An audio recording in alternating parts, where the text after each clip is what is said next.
MS Plus acknowledges the traditional custodians of the land this podcast is recorded on, the Wurundjeri people of the Kulin Nation.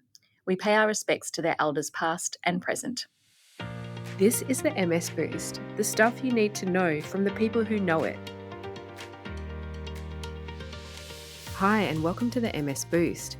So today, Jodie and I are going to be speaking with Dr Emma Beckett. Emma is a passionate science communicator, and she's got a multifaceted research background, from food science and nutrition to epidemiology and biomedical sciences, just to name a few. And so Emma has actually been described as the Miss Frizzle of food and nutrition science. And if you follow her on Instagram, you'll know that she's got an amazing wardrobe of the most beautiful food-themed clothes. So she's definitely not your average scientist or science communicator out there. So thank you so much for speaking with us today, Emma. Thank you for having me. So you've got a new book coming out that you've written. Can you tell us how that came to be, what it's called, and what inspired you to write it? So it's called You Are More Than What You Eat, and it took a long time for me to come up with the title because I'm not very good at titles, but it's essentially everything I wish people knew about food and nutrition, like all the things that people ask me about and all the things that I see people being stressed about, and it's all that put together in the context of how food science and nutrition science apply to us as people, because ultimately nothing is nutritious until we eat it. And so if eating is hard, then nutrition is hard. And so my aim is to make that a little bit easier and a little bit less stressful. I was so excited when I heard you speak, Emma, a few weeks ago in Newcastle. I've been to many presentations about diet and MS and for people living with MS and tackling diet, and it all seems so hard. Exactly as you were saying, like it just seems hard and it seems complicated. And I thought, complicated isn't always hard. And so I was super excited because it just made me feel like it wasn't so hard and that it was, yes, complicated. So I want you to just revisit that piece about the complication again and what makes us and nutrition complex. Yeah, and I think complex is the word we want to use. So often we conflate complex with complicated, and we think because it's complex, it must be hard. But because food is complex and because we are complex, it means we don't necessarily need to stress about the little things as much as we might think we do when we're looking at ourselves as the kind of spreadsheet format that people like to try and simplify things down to, which then ironically makes it harder. And the other thing I think is really important with things like MS is there's this real undercurrent of fixing and an undercurrent of blame that then taints the entire food and diet conversation.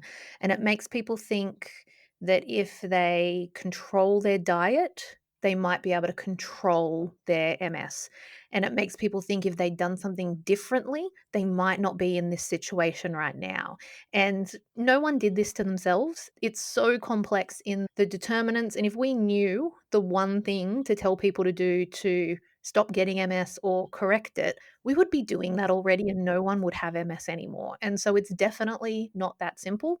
And when we try and make it sound simple, it has those unintended consequences of creating that fear and that harm and that food policy around the conversation, which really doesn't help anyone do anything different or better. Yes, so true about that sense of tying it to a sense of control. I think that word control is really important, and a lot of people do want to feel that they have control. How do you talk to someone about that link between control and diet? So I guess it's about the effort for the reward. And there's a lot of things that people are doing in terms of restricting their diets that feel like they're doing well because it is a lot of effort and you go, "Oh, well, I've worked really hard on this."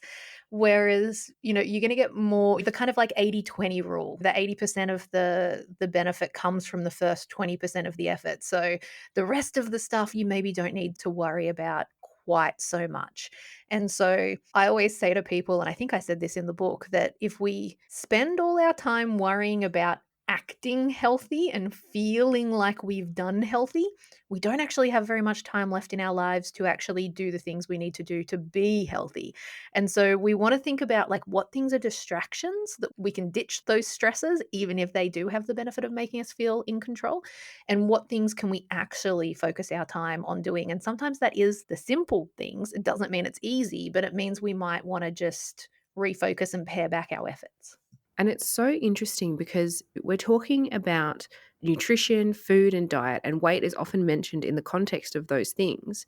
So, why isn't weight loss like an exact science? You'll often hear those popular fitness commentators or things on TikTok talking about calories in, calories out, and that equals weight loss. But it's not that easy, is it? No, and I wish it was that easy because life would be easier if it was that easy. But we are complex humans, and the human body is always working to try and keep things normal in its sense. And so sometimes that works for us, and it means, our body temperature is controlled and our blood pressure is controlled, and we don't just explode on a hot day. That's really great that our body is constantly shifting things to take care of that. But sometimes it also means that your body is shifting to do things that make it harder for some people to lose weight as well. And whether that comes from their genetics or whether that comes from their environmental exposures, their conditioning, their history, their epigenetics, all of those things add up to change the way we respond to things. And it's really our body protecting us because our bodies, we weren't designed. No one went, this is the perfect way to design a human. If they did, I want a word. It all happened by accident, right? And we evolved into this state. And so some things that would have helped keep us alive to be able to reproduce thousands of years ago actually don't necessarily lend themselves to simple weight loss these days. So your body's trying to protect you. And if sometimes that's done through holding on to weight, maybe that's actually okay and we should stress less about that. Yeah, I think that's really interesting, especially when you think about the changes in women's bodies and over the many ages and what that period of early 50s like. But there's probably really good reasons why you're stacking it on in ready for winter.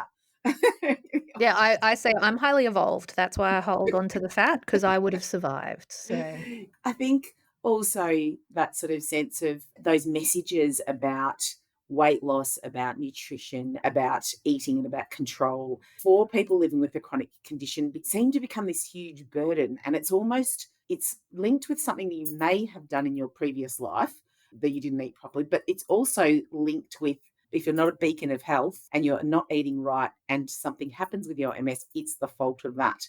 So, how often do you see that in practice, that sort of linking of eating and disease outcomes? it's part of the broader fat phobia where we look at someone who has a condition like MS, but they look after themselves and they present as healthy looking. And for those people, we go, oh, poor them, they have MS. But if we see someone in a larger body who doesn't embody our societal expectation of health and looking after themselves, we go, oh, well, they've done something wrong, they deserve it. And then we start doing that to ourselves and doing that with self talk. And then we start changing the way we do things because we don't want people to say that kind of thing about us or think that kind of thing about us. And we see the inequity in healthcare for people who are carrying more weight compared to people who are in smaller bodies. It's quicker to diagnosis, it's quicker to get believed, it's easier to get treatment. Treatments aren't designed for people in larger bodies. And so there are certain situations where you would say, lose weight, you are going to get better care, you are going to get healthier, you are going to get safer care. But a lot of that comes back to how we designed these systems to bias towards treating people in smaller bodies. And there are circumstances where carrying less weight could make someone's life easier, particularly when we get into states of physical disability. And not having to carry as much weight could make your life easier and therefore could impact your health down the track. But we need to be careful in those circumstances not to conflate weight loss at all costs with being healthier because just simply losing weight is not improving people's health. We need to do the things that actually improve their nourishment and improve their quality of life and their mental health all at the same time. That has to be a package deal. Otherwise, you're not helping anyone. It's true. I've seen many people have lots of gains from weight loss in terms of living with degree of disability. It certainly has made it easier. But in thinking back over my years of experience, it's when it's done the right way, which is usually slowly. One of the other things that you mentioned briefly was about the systems and how hard it is it's almost the systems are in place that make it hard for us to lose weight. Yeah, and I think a lot of what we do when we talk about weight and weight management is we talk about personal responsibility and personal blame and personal behaviors. And that's only a very small amount of what determines someone's health or determines someone's weight. And we do have those factors that we can't change, like the genetics, but we also have all the societal factors as well and the things that make it hard for people. And one of the things that I talk about a lot is there's a lot of advocates for healthy eating who think that just saying this is easy will motivate people to do it. And I think we have to have deeper conversations. We have to actually go, you know what? That is hard. Here are some ways to make it less hard. Not just say, oh, well, actually, it's cheaper to eat fresh whole foods. And not just say, oh, well, actually, I made this and it only took 15 minutes.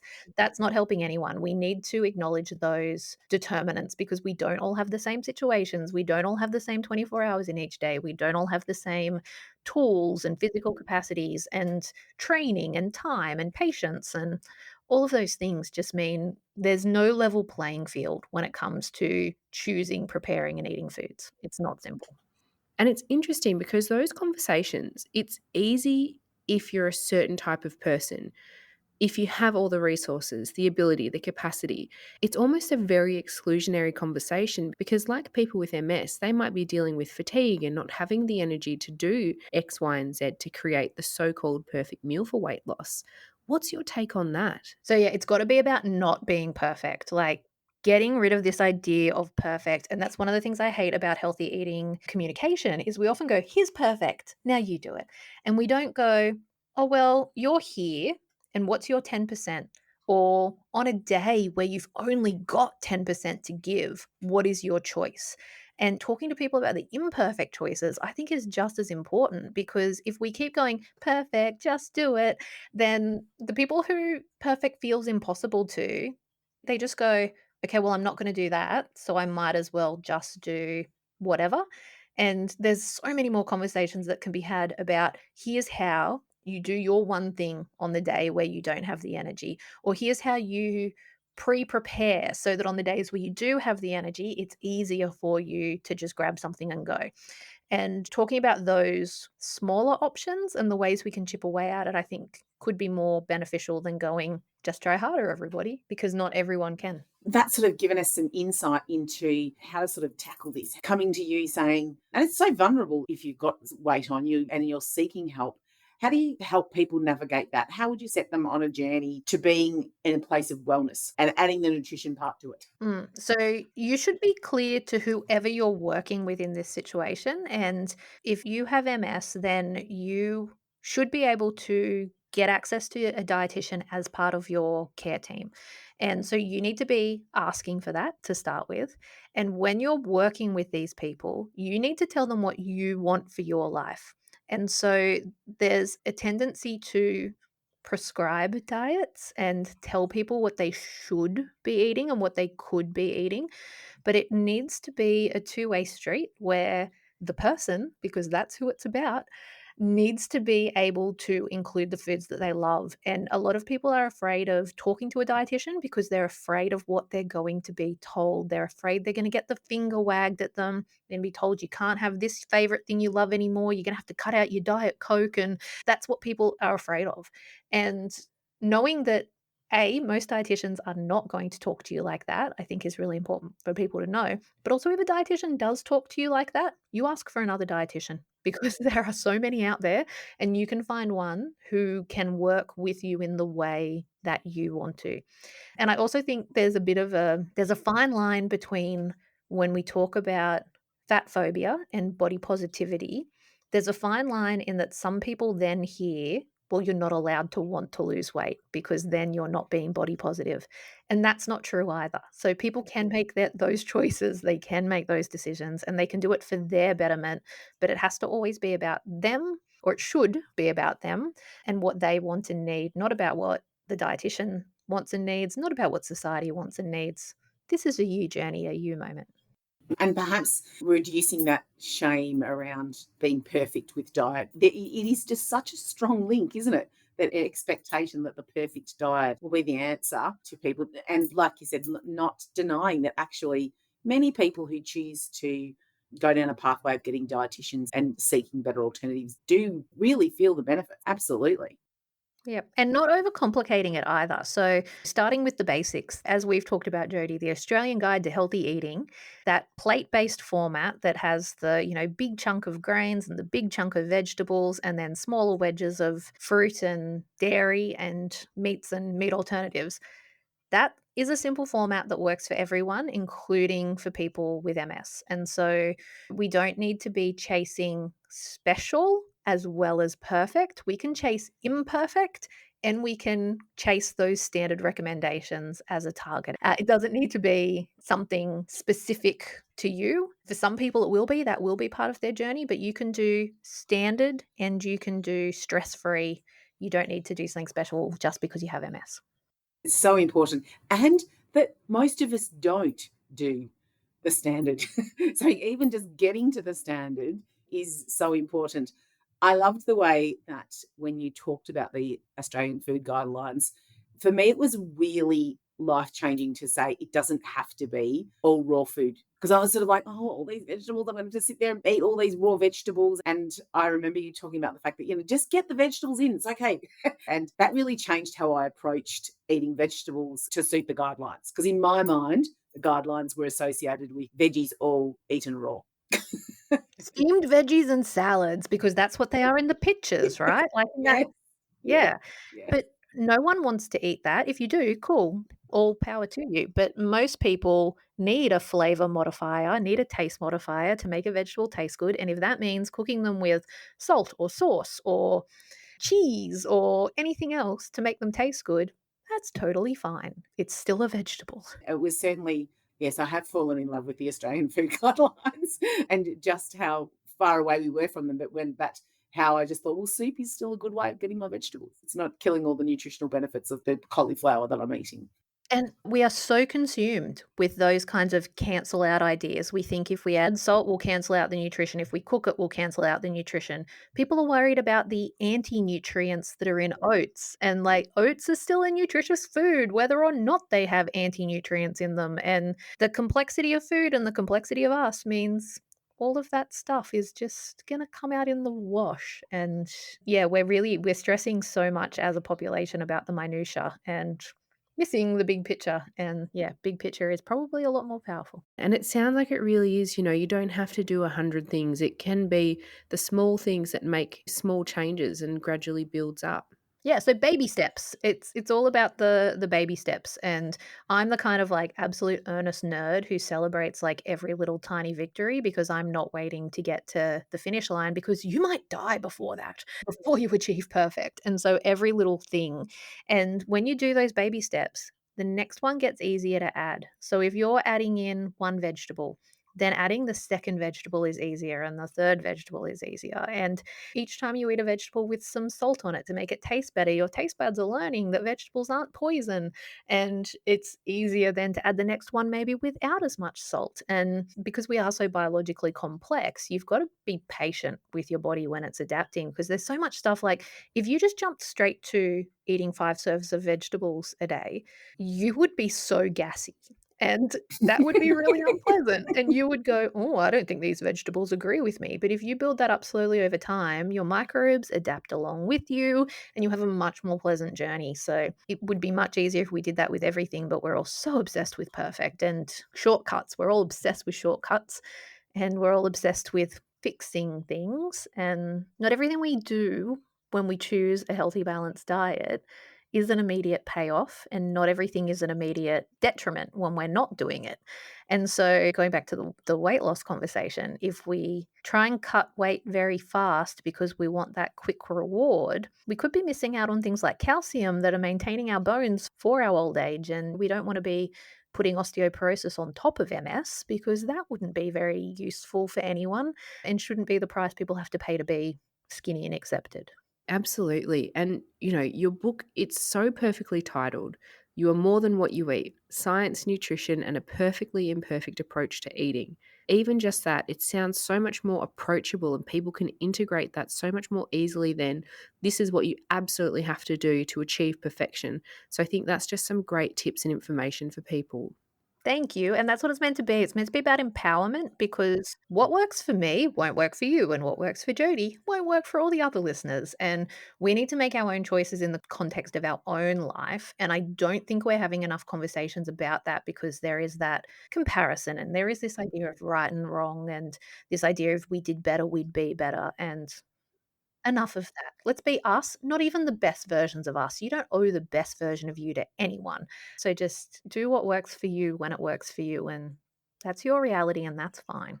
Well, I think we could talk forever.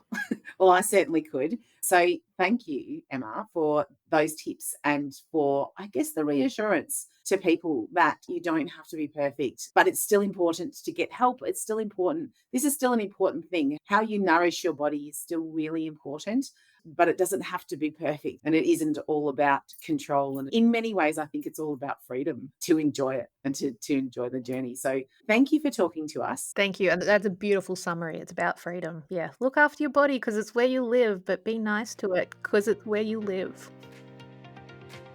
Thanks for listening to the MS Boost. Let us know, have you felt the pressure for perfection in your diet? Join us next fortnight for a new episode of the MS Boost.